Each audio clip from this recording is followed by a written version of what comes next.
I'm Joanna Rajendran, speaker, mindset mastery mentor, and author of My Guru Wears Heels and Best Life Ever. I just had the greatest conversation with Kim Sorrelle. I hope you check it out, and I hope it adds value and sparkle and magic to you so that you can live your best life ever.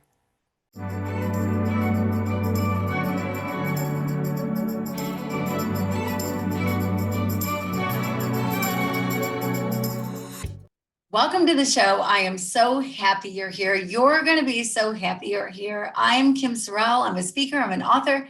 I get to do a lot of fun things in life. My favorite thing to do by far is meet people. I get to meet some of the most extraordinary people who walk the face of the earth. Today, I have my new friend that I'm so excited about, Joanna. She is guru of gurus. She is wise beyond her years. She is a speaker, she's an author, she does a lot of things, but everything she does centers around happiness and living your best life ever. And so we're going to talk about that, and she's going to give you some practical tips on really living your best life and what that means. And so, without further ado, Joanna, welcome to the show. Thank you, Kim. I'm really happy to be here with you today. Yeah, well, I'm so happy that you're here. So, Joanna, we're going to get into a bunch of stuff today and have so much fun. But I want to start out with you. And so I want people to really get to know you and who you are. So I would love for you to tell me about 8-year-old Joanna. Ooh, 8-year-old Joanna, you cued in on a really interesting time. It's interesting because some of my really early memories start around the age 6 because I vividly recall my parents telling us that they were separating, and I was 6 and my sister was 8. So I remember feeling like this is supposed to be a really important moment. You felt the gravity of it. And then also having a very childlike perspective because right after I was graduating kindergarten, and my parents took me to the toy store and I got a hula hoop. And I remember thinking, I wonder if the hula hoop was to celebrate that I graduated kindergarten, or if it was like, here you go. Sorry, we just told you this big life altering news. Here's a hula hoop.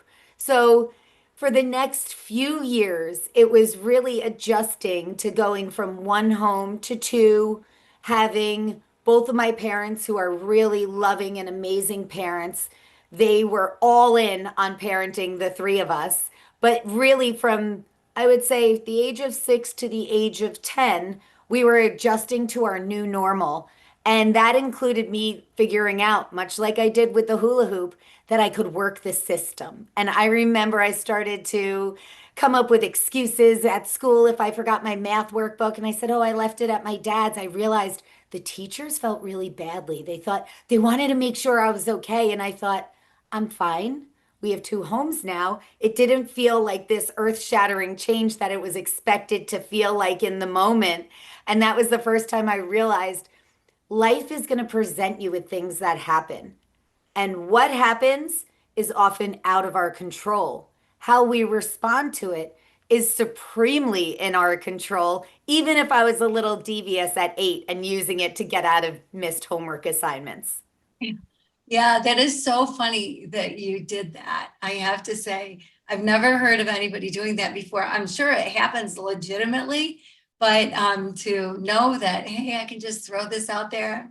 My teacher will feel so bad for me. If I had my homework in late, it's not going to be a problem. That is so funny that at such a young age you figured that out. And I totally agree with you. You know, stuff happens.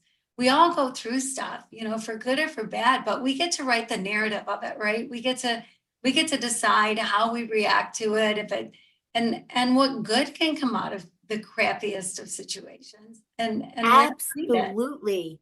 And to that point, here was this moment in our childhood where divorce is so common. But at the time in my elementary school, I remember being one of only 2 or 3 children in our whole grade whose parents were divorced. So it seemed like a bigger thing at the time. What's more incredible is now, all these years later, 40 years later, when friends of mine are going through separations or divorce, almost every single one of them have reached out to me and said, can you please tell me how your parents did it? Because they are best friends. We have all of our holidays and important moments all together. We have this insanely close, connected, modern family where everybody just truly loves one another. And so it's not a matter of just controlling things that are out of our control in terms of how we respond to them. But where's the magic that can come from it? The blessings wrapped in black wrapping paper sometimes, the things you might not have chosen, but have now not only shaped you, but inspired others around you. So little did I know then that my parents' divorce would become this beacon of a model of family for so many people for years to come. Yeah. Oh my gosh, I love it. I love that your parents did that. And that, yes, because of your experience, people can draw from your experience and learn how to do it. But that is the best way. Everybody, sometimes marriages don't work out. It's just the truth, that sometimes people shouldn't be together. It just happens. But if you can be kind to each other and never say bad things about the other parent, and try to cooperate on special dates and whatever, and do Christmas and stuff together. Oh my gosh, what a blessing for the kids, instead of Absolutely. two Christmases being, pulled here and there, having to uproot and be away from your friends or whatever it is, just kind of all the stuff. I admire your folks a lot. That is so good. They are the shining example. Like, that's a Yes. book that And you could for write. any of your audience who are parents, when you can, and I wrote an article about this recently, specifically targeted to men, like how to go from a happy couple to a healthy co-parenting relationship and the do's and don'ts if that's your goal. And you touched on one of the biggest things, which is speak kindly of the other person, regardless of how you feel. It is half of where those children come from. And you're not bashing their other parent, you're bashing their identity when you do that. So if you can keep in mind, if you can love your family more than you can resent the other person or have issues to resolve, if you keep that as your touchstone, the love we have for this family we created, it's incredible because what it gives you is the sense that there is no other person on earth with whom you can worry. This is what my parents realized. There's no other person who will share the specific worries about the individual child or grandchild, and there's no other person with whom you can unabashedly brag and just enjoy the thrills of their victories in life. So if you can keep this person as that person who's been there in the story with you since its inception, maybe their title of their character or the role they play has changed, but who they are in creating those humans with you, that's a gift that you've given each other for this entire lifetime and for years to come because of the legacy you leave. Yeah, oh my gosh, that's so well said. And that's so true. That's such incredibly great advice. You know what I'm curious about? I'm curious what you think of this.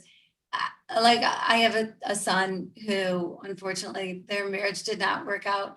And she's been a little tough to deal with, but I see him going at it with love always and what's best for the kids. And he has major custody the majority of the time. He has the kids and does for the kids. And but he wants them to have their mom, and he wants them to be able to spend time with their mom. So if there's a time that just kind of pops up and she's available and she really wants to see the kids because she doesn't see them that often, he accommodates. And I see him, of course, I'm the mama, so I see that point of view, but I see him just still loving her and making accommodations for her, and for the kids' sake. And so it's like one person can have an impact on how the story plays out. Absolutely, because you could go one step further. You said you see him loving her still and giving this kindness, this grace for her to show up when and how she does. But by extension, he's really loving his kids so much by keeping that space open because they are the ones who are going to have a richer experience by feeling the depth of her love, whether she's physically there in that moment or not. So by him keeping that door open, it's going to result in them having this grounded sense of support and love as they go through life. And that's when you open your mind, you expand your worldview to think if marriages don't work out, if new relationships form, you're going to have a bigger village that can love and support your kids. Just focus on that and really focus on attracting the right and best village so that the people that you bring into your life or your former partner brings into their lives are the people that you want to add as new forms and sources of love and support. Ah, such great advice. I love that, love that, love that. Okay, so you got this whole thing going. Life is great. You love your family. That is so wonderful. And then you kind of reinvented yourself a few times in your 20s, right? Like, I love that because I think reinvention is great. Like, I think sometimes we don't give ourselves the grace to change, right? Like we feel like, well, we said this last year, so we got to kind of stick with it. And it's like, man, when you can give yourself the grace to change and evolve and be open to new things and new teaching, it's such a full, wonderful life. But some people are afraid of that, afraid of evolving and changing and going in another direction. So I'd love your advice on that and why you were so brave to say, well, you know what? I'm going to try this now. Yes, it is really important. You nailed it. It's imagine if you wore an outfit when you were 14 and you thought, this is what I'm going to wear for the rest of my life because this is what I chose then. I remember at 14 thinking I was going to be a criminal attorney and that was my path and that was my interest. I still find the subject matter very interesting. My mom told me yesterday, you missed your calling. You should be a lawyer because she wanted me to explain what RICO statutes were. And I explained them to her. And I said, thanks, Mom. What my dad told me at the time when I said I was going to switch was, oh, good. You'd be a great lawyer, but you wouldn't be a happy one. You were choosing a category where you'd be with people at the hardest times of their life. You're a very emotionally sensitive person. I think you should do something creative and enjoy your life. And at the time I said, okay, cool. Because in that case, I was thinking about becoming a makeup artist. And he was like, yeah, that sounds about right. That said, I had the luxury, as did everyone before this current generation, of not being constantly watched and observed and tracked with photos and videos and had this digital footprint my entire life. So when I was in my last semester of college and I did a semester abroad in England, I remember thinking, I'm going to this program by myself, without any friends, without anyone I know. And the only thing that people in this chapter of my life will know about me are the things that I bring with me and choose to present. And it was this eye opening experience that in any moment in life, you can choose what stories, what titles, what experiences you're bringing with you and into the present, or you're leaving in that previous chapter. So that gave me this exciting idea at a young age that reinvention isn't about throwing away your past. It's about taking everything you've learned and realizing where you want to currently be and how do you want that to be expressed. So when you are open and you feel like you're living in this flow state of creative idea, inspired action, incredible, seemingly serendipitous meeting and conversation, and you feel like everything's lit up and sparkly. You get to interact with incredible people, you feel inspired, and it leads to the next thing. When you live like that, you stop resisting it. So if a huge opportunity comes and it wasn't what you expected, but it feels delicious, you start to think, this is for me. And for that reason, I started living by a mantra of this or something better. So that if I had a dream, a plan, a vision, I could focus on that. But I was always open to magic that I didn't foresee. And that has made also, you have to have a good sense of humor and a little bit of a thick skin. For my 30th birthday, Kim, I was roasted on purpose. I had a 30th birthday roast. And so many of the jokes were the different iterations that my career had already had in my 30s. And I thought, make fun of me, which my family loves to do about it. Sometimes they don't know what I do or if I even work since I live most of my life in casual clothes and working and traveling in cool, weird places. But the beautiful part of that is your path doesn't have to make sense, and often it won't to the people in your world, even the people closest to you, even sometimes the people who are your biggest fans. Some people are tell me people, other people are show me people. And even some people who are really close in your life, they might be show me people because maybe their form of being protective or supportive is to be worried for you. So if you don't want to add worry to your current project or path, maybe you show them and discuss it after. So deciphering between those two helps you when you're using confidence to reinvent yourself. You need to just have the trust in yourself, in your path, in your intuition, that if it seems like it's for you and it feels like it's for you, it is. Even if you didn't expect it, and even if no one around you understands it yet. Oh my gosh, I love everything you just said. And I would add to that at any age. Any You can age. be 85, 95 years old, it doesn't matter. Always be looking for what is the next? What is the next? You don't have to stay in the status quo. Status quo might be great and maybe that's where you stay, but if there's something else, to be open to it and to learn and to grow. I love that. And yeah, oh my gosh, you were roasted by your family. That is hysterical. I don't know if I'd want my family to roast me. I don't know. I'm not sure if I have that thick a skin, maybe. But it is so true though that like what I do for work is different than what I did before. When you run a business, that's what you are. You know, you're CEO, this is the business you own, this is the business you run. It's easy to explain, it's easy to say, this is what I do. Well, you know, now I'm in this, I get to do podcasts and TV show and speak and mentor and do all kinds of things. That can be very hard to explain to anybody. Very hard. And they're thinking, well, why? Oh my gosh, you know, what are you thinking? What are you doing?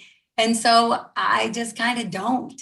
You know, I've Right. learned to just kind of not talk about it. Like if somebody asks something, I just give a quick little answer because pretty soon their eyes glaze over and they don't understand and don't really want to know. And it does, usually it is, or almost always it is, the people that are closest to you that Hmm. aren't getting it. Because they remember 8-year-old you, Joanna, Yes, right? exactly. The girl with Exactly. the skin in her knee and falling out of trees, right? And Yes. whatever. They Yeah. remember the version that packed a Snoopy suitcase filled with only underwear to run away. And then I came home because I was hungry and I realized nobody knew I ran away in my big dramatic moment that I should have probably brought snacks because that snack gave me away. I was home before they missed me.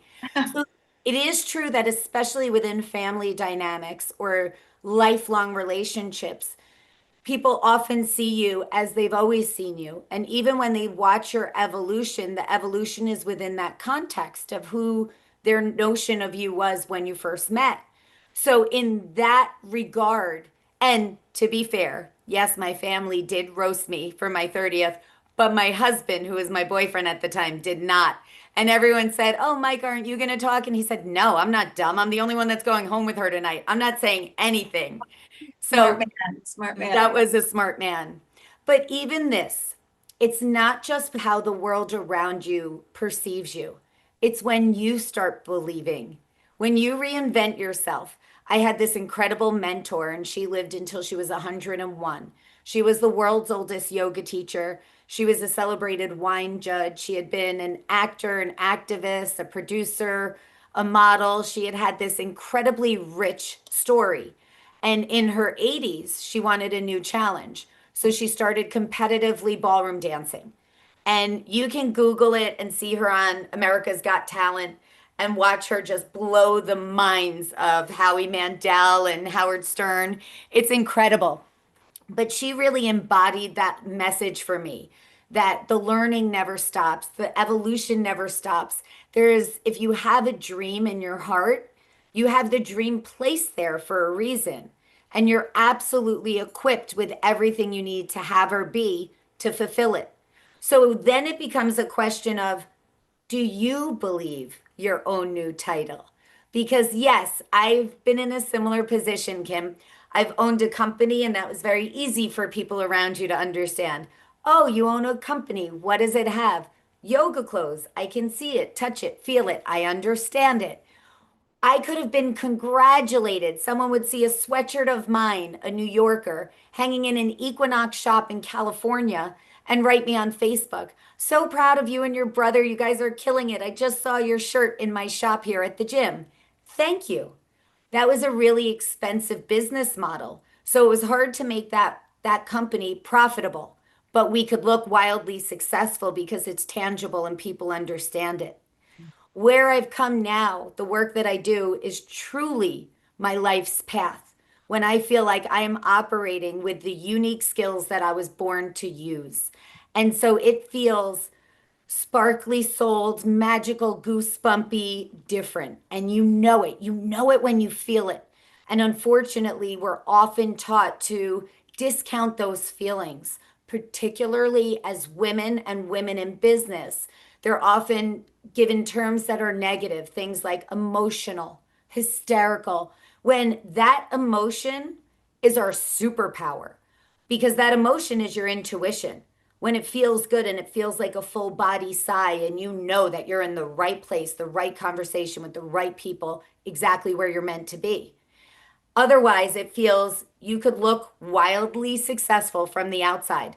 But if it feels hollow, if it feels empty, if you feel anxious, sad, nervous, your body is giving you the physiological cues that you're not in alignment with what your true soul's path is, what your unique gifts are. So when you do reinvent yourself and you want to believe this title, be kind to yourself. Use some tricks that help you believe it. Make a business card and see it. Practice signing your name with the title that's fulfilling to you. Use affirmations. When I wrote my first book and published it, this one, in a pandemic, I had no idea what to expect. Bookstores were closing, publishers weren't really open to new first time authors. So instead of waiting for that for validation, I would say things like, I'm an author because I just wrote a book and I finished the book and I'm proud now. And then I thought, I'm an author because I had a conversation with an agent who's interested in my book. And I would celebrate it along the way. Then I would practice saying, I'm a published author. Then it was, I'm a best selling author. My words, my story are connecting with others and inspiring joy in their lives. And then I would go deeper into what the impact was so I could really feel it and believe it.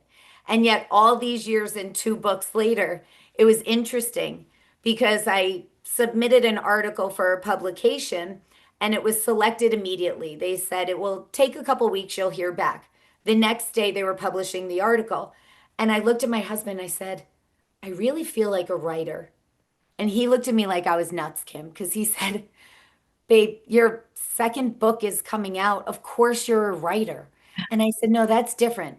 I already embraced feeling like an author. And there were times where people asked me to write, but it was based on them knowing me as a writer or having read something prior. This was just a submission where they had no clue who I was, and they selected it just based on the writing. And it made me feel like a writer in a different way. So Mm. there will be that moment when you feel that there's some kind of social buy-in from the people around you when they finally see and understand what your new path is. But there's your own buy-in too. And your own buy-in is even more crucial because when you really feel confident and rooted in this expression of your identity, the whole world really starts to see you as that. That's so good. That's so true. All of what you said is just so good. And you know what I've seen over the years is that sometimes that creativity, that imagination, that daydreaming, that whatever, we can have it stifled as adults, right? Even as kids, it gets stifled. It's like, stop your daydreaming for one thing, right? Don't daydream. Like that's a bad thing to daydream. And oh, that picture that you drew, not so pretty. You're no artist, whatever. So then you think, well, then I can't do that.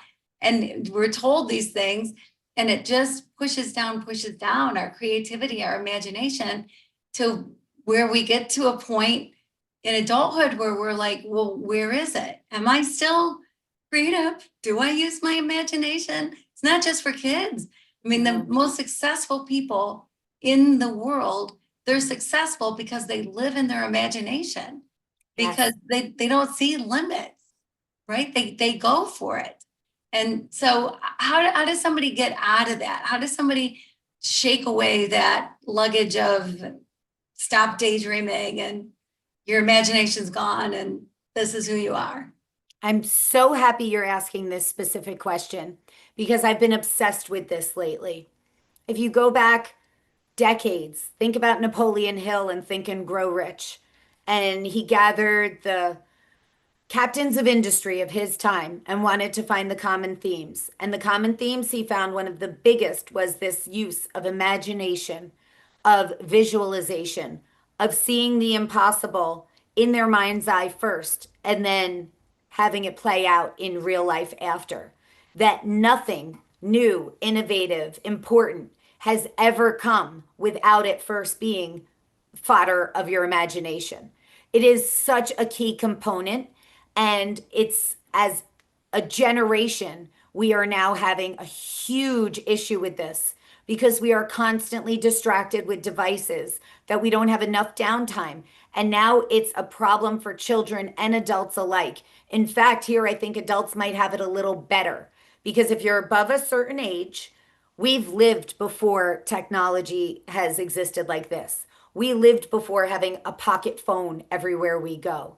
And worse than a pocket phone, television, computer, stereo, it is everything. So, because of that, the second you're sitting with your thoughts, you could think, I'll check my messages instead. And because of that, we very rarely get moments of boredom. And moments of boredom are supremely important because that is where our best inspired ideas, our creative downloads are born. When you were on a car trip and used to look out the window and start daydreaming, or when you were sitting there bored thinking, "Ah, how much longer do I have to wait when my mom runs this errand at the bank?" Those moments are really key.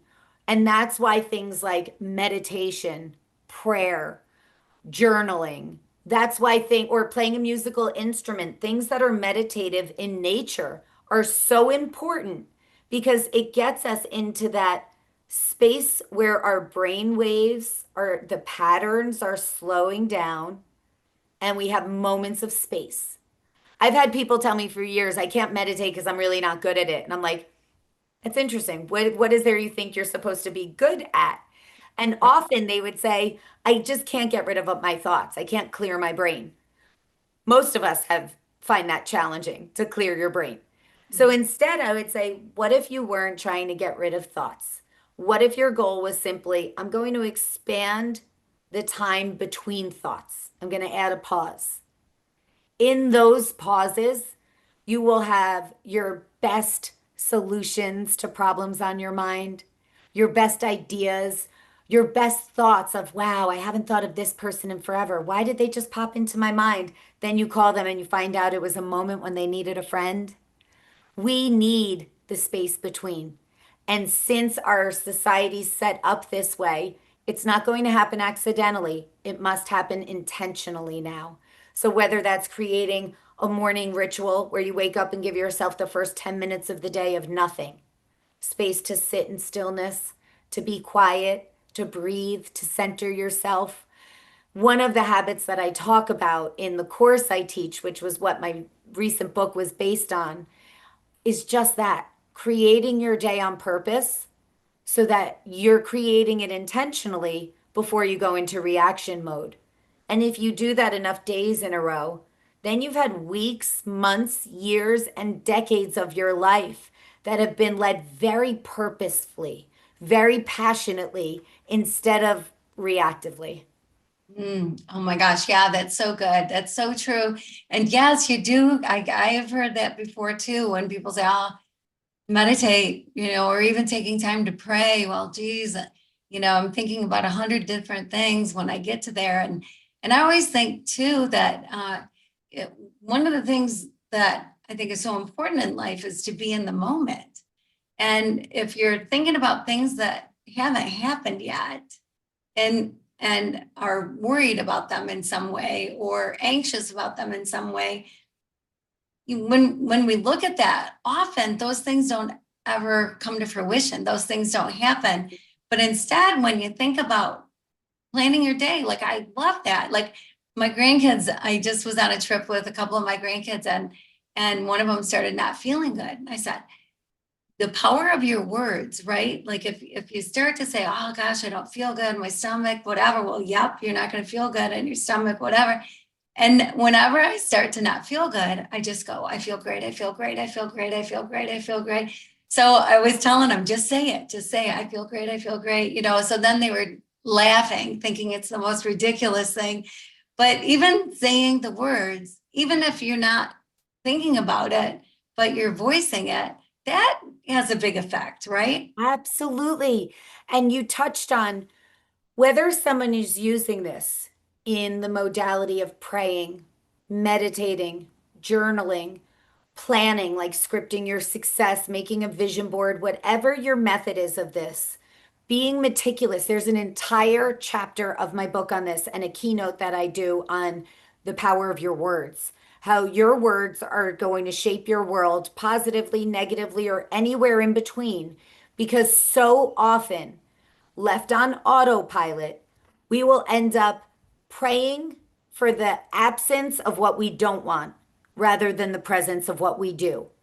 And if you think of it, Wait. Just want you to say that again because that yes, is and I'm going to break it down because this is one of my favorite things. Notice if you are praying for, asking for, requesting whatever your words for the absence of what you don't want as opposed to the presence of what you do. And here's an example most people can relate to. Let's say you're currently riddled with debt. You have student loans, you have a mortgage, a couple car payments, you have kids getting older, and you're wondering, oh, geez, I'm going to add college to this soon in this mix in a couple years. What do I do? How do I get out of this mountain of debt? How do I stop feeling like I'm on a hamster wheel? How do I stop living in this scarcity mode where I open my bank app and I'm nervous to see it? Everything that I just said has the same power as if I was praying for more debt. All of the words I'm activating there, debt, scarcity, stress, anxiety, I'm going to get more of that, even though my goal is the exact opposite. You can also see this if somebody's going through treatments for cancer and they start saying, I just want to be cancer free, cancer free, cancer free. You are activating that feeling, that energy, that cancer word almost like a prayer. So I have people I'm really close with who have some pretty significant anxieties. And what I would share with them was when you're in that space, it's the same as praying for the thing you don't want. Your mind is doing a dress rehearsal of your worries. So if you think about it in those terms, you could think about the same thing, but flip the switch from the financial example. If I just said, I open my banking app and I feel so proud. It feels so great and satisfying to watch those numbers grow. We have more than we can spend, use, give, or share in this lifetime. It feels really gratifying to know that this is the security and the background of my life and my life for my family. I love this feeling of abundance, of wealth in all aspects, wealth in money, wealth in health, wealth in relationships, wealth in love. So if you start to think of the abundant presence of what you're looking for, same thing with the cancer example. If you say, my white blood cell count is incredible. My cells are vibrant and beautiful. I am so grateful for these beautiful, healthy, vibrant cells in my body, for the strength and energy I feel, for this container of my soul and my life. Thank you. So it's the same concept, same idea, but you are staying in the area that you want to amplify. So picture it like two seeds and deciding which one to water. Now, you touched on something brilliant, Kim, because the second you start worrying, anxieties are future based, regret past based. Either one of them will take you out of this present moment. So if something was not comfortable or hard and it was in the past and you think about it often and you talk about it often, you are choosing to bring it into this chapter, like when I shared when I went to London in my 20s. Now, if something's future based and you're worried about it, someone has a fear of flying, they have a trip in 2 weeks. With their worries, they might take that trip on that plane in their mind 70 times instead of once. So if you're really worried about something and you have the choice to experience it once or 70 times, once is more pleasant. So being present is really beneficial physically, physiologically, spiritually, emotionally, and practically, and financially. You will never be successful in the future. You will never be successful in the past. All of your success is happening now. So the seeds you planted in the past will continue to grow. But the actual things in our lives, the moments, the love, the magic, they all happen in this very moment. And in this very moment that we will miss if we are living in our heads, future or past. So true. Oh my gosh, that is so true. Absolutely. And I love what you said about, do you want to live through it once or do you want to live through it over and over and over? And I think, taking that like a long, like I just went to Europe with a couple grandkids, and it's a long flight. It's a long flight. And it's a long flight that they're like, oh my gosh, what are we going to do? And I'm like, what? Are you kidding me? You get to just sit there. You don't have to do dishes.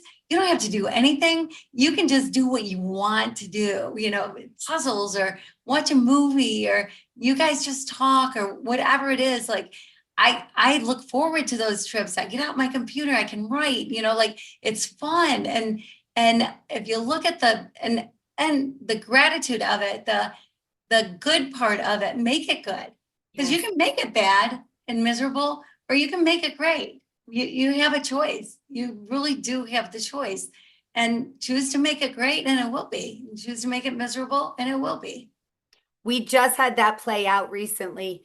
We are from New York and live in Florida, so we travel back and forth all the time. My kids at 7 and 13 are just fantastic travelers.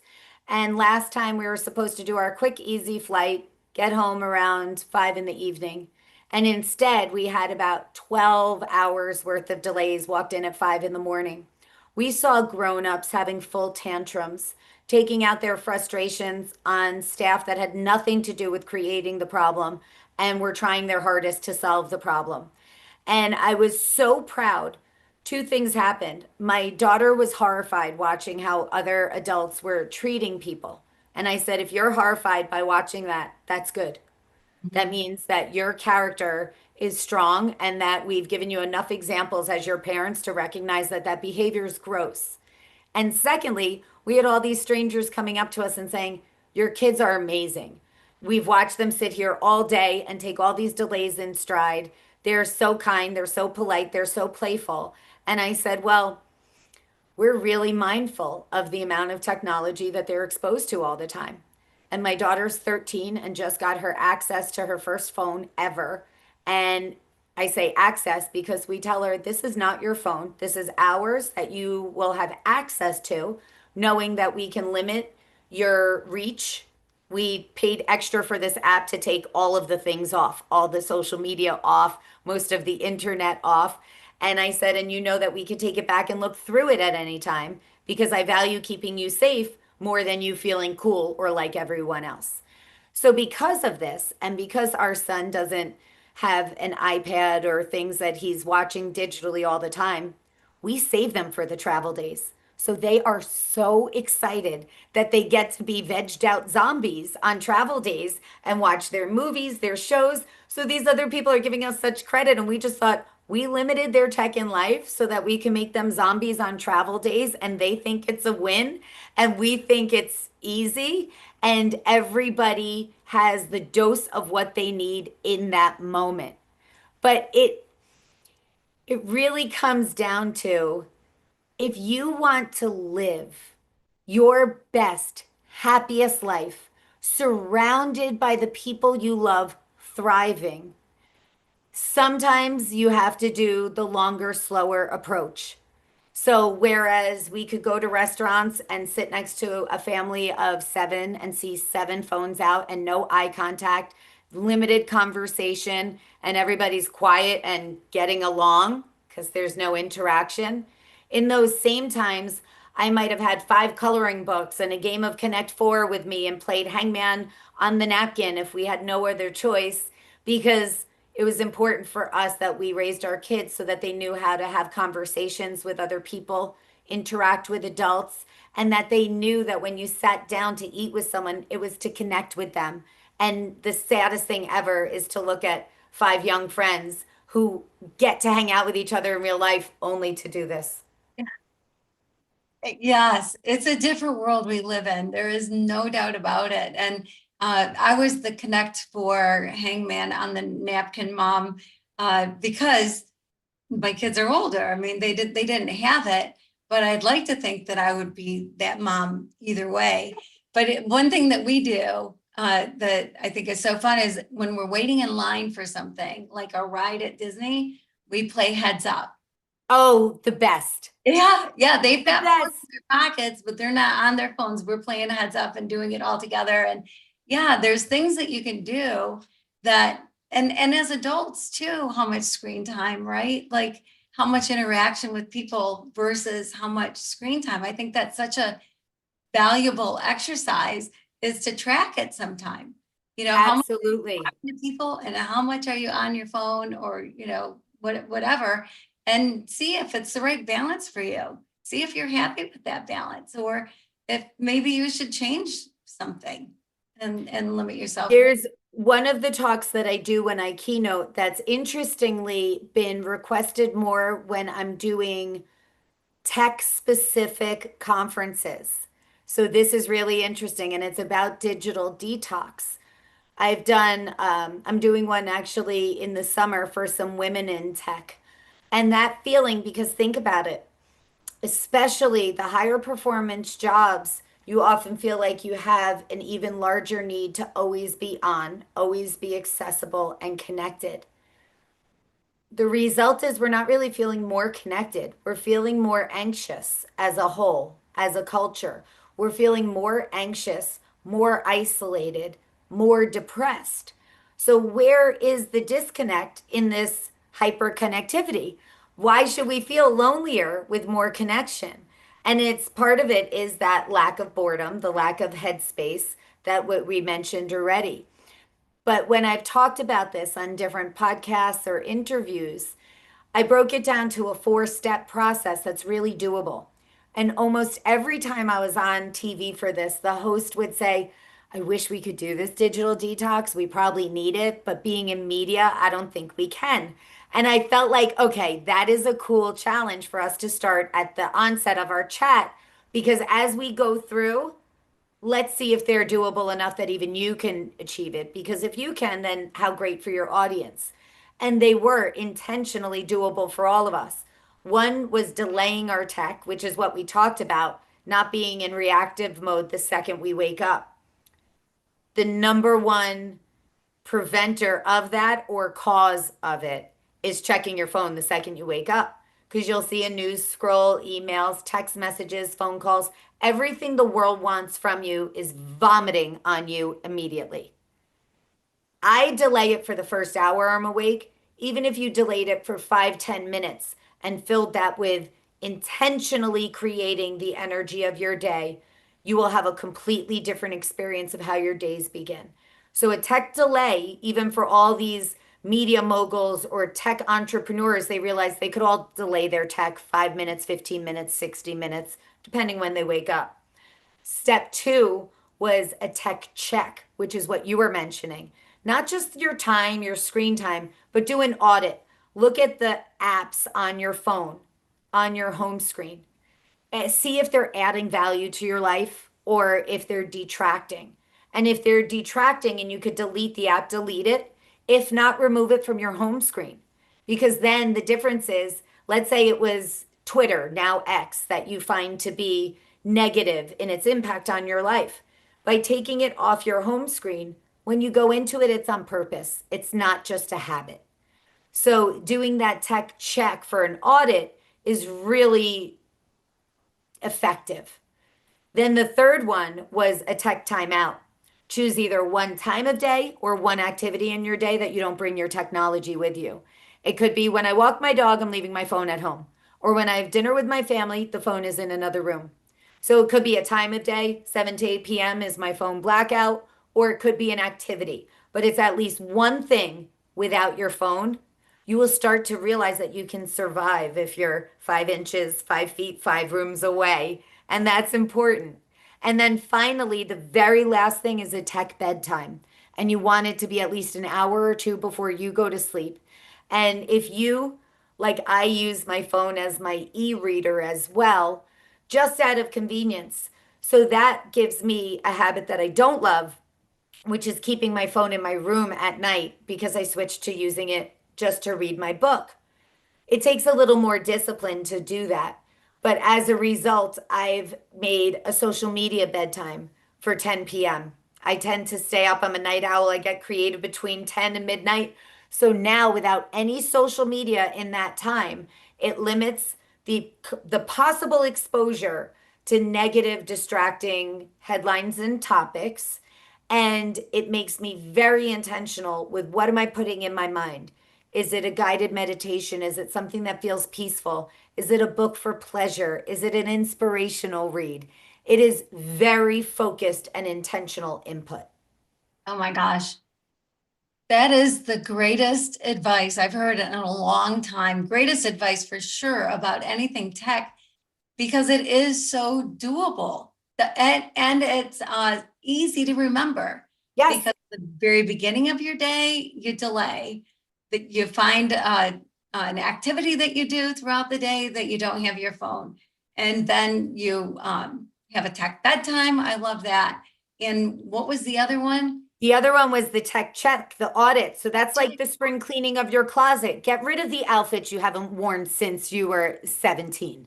Right. So Yeah. that isn't necessarily a daily thing. That's something you can sit down and do, whatever. Right. But the morning, it's sort of like morning, noon, and night, the tech delay, the one activity you do every day where your phone is not with you, and then a tech bedtime.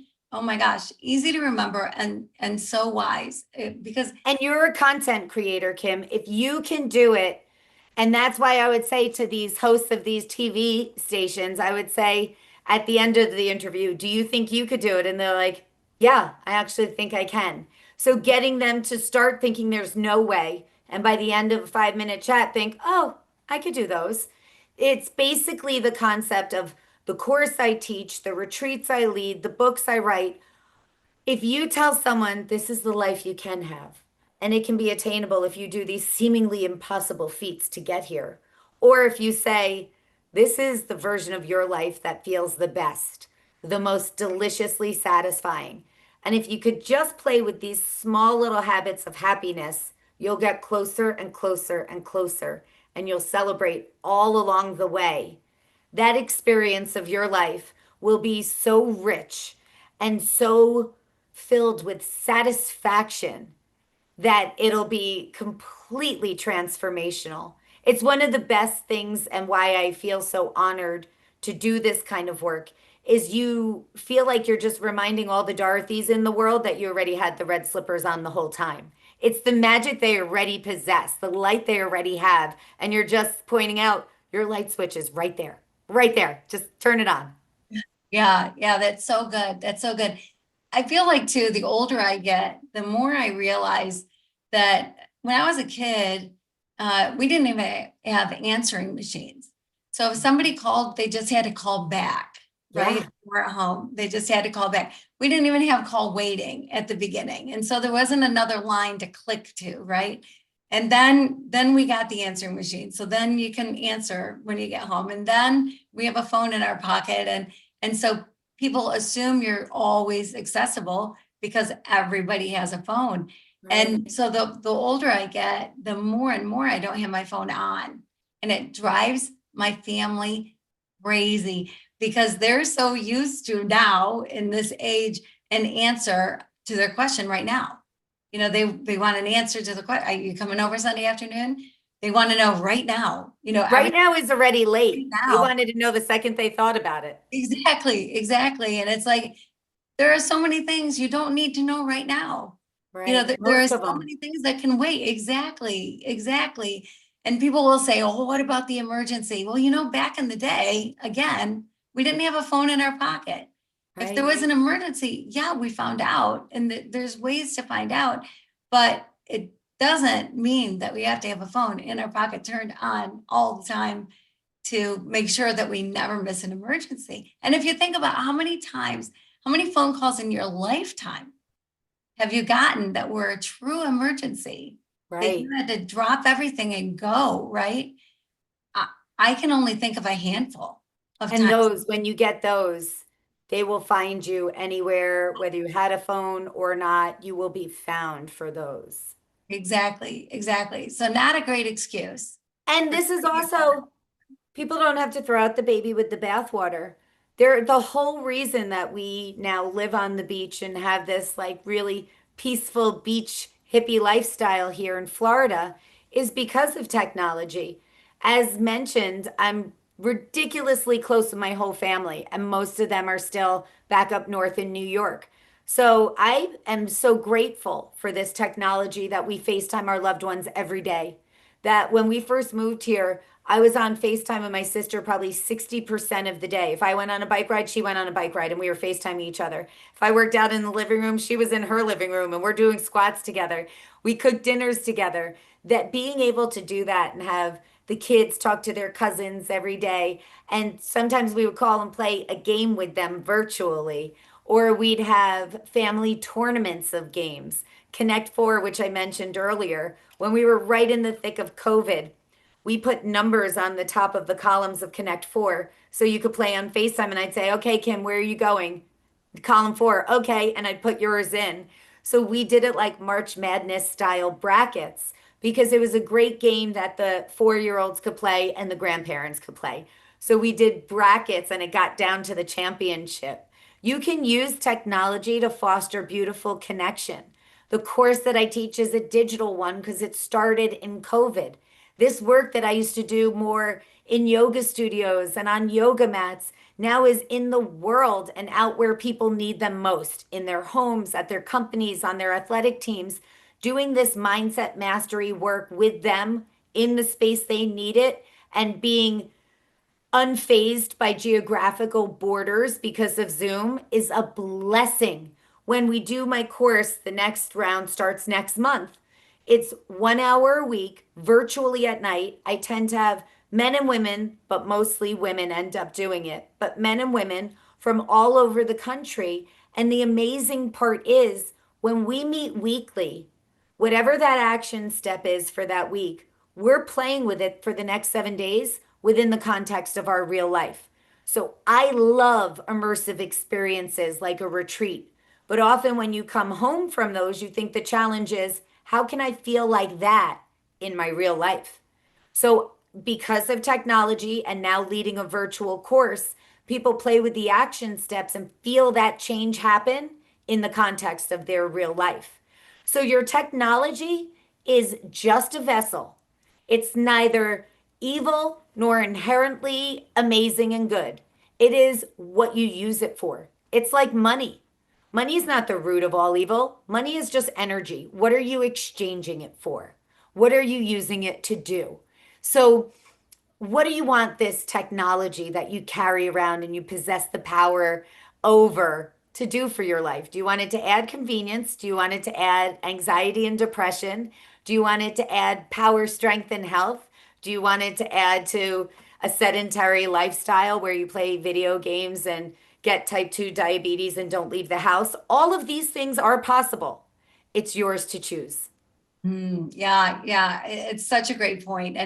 And yes, it is amazing the day that we live in, right? With more technology, AI that no one should fear. it's incredible that things are happening within AI and things that are going to enhance your life.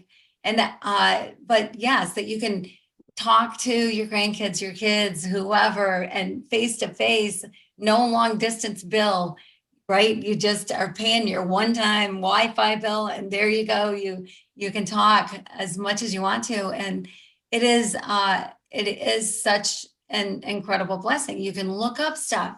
You have a question about something, man, you can have an answer right now. Like you don't have to wait and go to your encyclopedia, go to the library, look it up. You can have an answer right now. And yeah, so it is so great. It's so great. But like everything great, or not the word but, and like everything great, there's a there's a limit. There's a limit. And so if you realize that you can put a limit on it, that you don't have to have it on all the time, you don't have to go to bed with it, wake up in the morning and immediately turn it on and clear your brain, clear that time for your brain is so good. You make such great points. I'm in love with you. Like such amazing information. So, so good. So I love the four things. I love what you've talked about. So what does your day look like that you think, man, people could benefit from this thing that I do in my day or this thing I do in my day? Okay, some of the non-negotiables that I have found to be effective for everyone. Own your morning, master your morning, because if you want to own your life, it starts with your morning. So the first things you do in your day are sacred. Notice what they currently are, and then make any tweaks necessary to enhance them. You want to start your day with peace, with power, with passion. It might look different what that means to you, but I'll tell you what it doesn't look like, and that is by rote just grabbing your device as your first act of the day. So be really mindful of how your day begins. My teacher, who I mentioned, she used to start her day by watching the sunrise and saying, "Today's going to be the best day of my life." She didn't wait for the day to prove it. She decided it and then expected the day to live up to that. So, how you start your day is key. That's one. The second is gratitude. It is such an overly used word and concept, but with good reason. Gratitude is really a trump card of emotions. It's hard to feel grateful and angry, grateful and envious, grateful and sad, grateful and regretful. So, if you want to instantly enhance your joy, go in a gratitude rant. I have a sibling text thread and we send at least three things we're grateful for every day. And I suggest don't go with the big overarching concepts. Start really small because that brings you present. So when I said a gratitude rant, by that I mean look around you and start rattling off things you're grateful for right where you are with what you see, what you have. I'm grateful that my kids are surfing on the beach right now because they said it's great surf. I'm grateful that the painting that I did with my son is so colorful and I look at it and it's filled with hearts. I'm grateful that it's so quiet in my home right now because it can often be filled with a lot of noise and love and madness. I'm grateful that it's bright enough that you see me, even though I told you my ring light broke. So when you get to these fine-tuned moments, because I'm not saying I'm grateful for my health, my happiness, my family, those are all true, but they're such big concepts, I'm not feeling them now. When I'm talking about what's specifically around me, I'm feeling the resulting peace, joy, and gratitude in this moment. So, the everyday practices, non negotiable, if you really want your life to feel as delicious and awesome as possible. How you start your day is supremely important.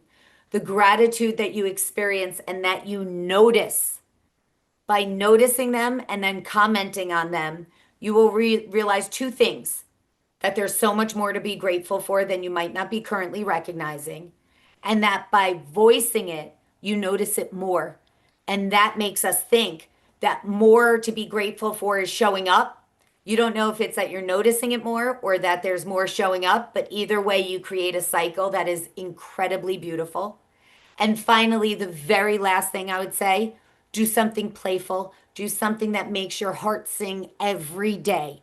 Maybe it's I look for dolphins in the ocean, and when I see them, I jump for joy. Or the whole house stops when someone says dolphins, and we run to the window. do something, whether it's petting your dog, hearing a baby giggle, hugging a person you love, doing something kind for no reason for someone else.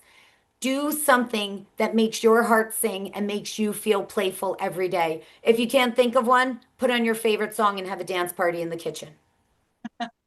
Perfect, perfect, perfect. Oh my gosh, great, great, great advice. Everybody take this advice. Where can people find you? Because people want to find you. So where can people find you? Where do you want to direct people and what do you want them to do? Thank you, Kim. You can always find me on Instagram, Joanna.Rajendran. I have a website that's my name, joannarajendran.com. My books, my Guru Wears Heels, that's like Eat, Pray, Love and Tuesdays with Morrie Had a Baby, of my years with my mentor and how those messages impacted both of our lives generations apart. That's a cool one. That's like a life story, but a good fast beach read. Or the new one, Best Life Ever, which is like a workbook of happiness. Those you can find on Amazon. If you want to do the course that I mentioned, the next round of that starts in August. So you can either find me on the website or Instagram, and I'll send you the details for that if you'd like to join. And then if you'd like the fully immersive experience, my partner and I, we have a podcast together called The Manifest Station. And she and I lead a retreat for women to Tuscany every year in the fall. It's almost sold out. I think there might be 2 spaces left. So if somebody's interested in that one I say act fast because that's almost sold out.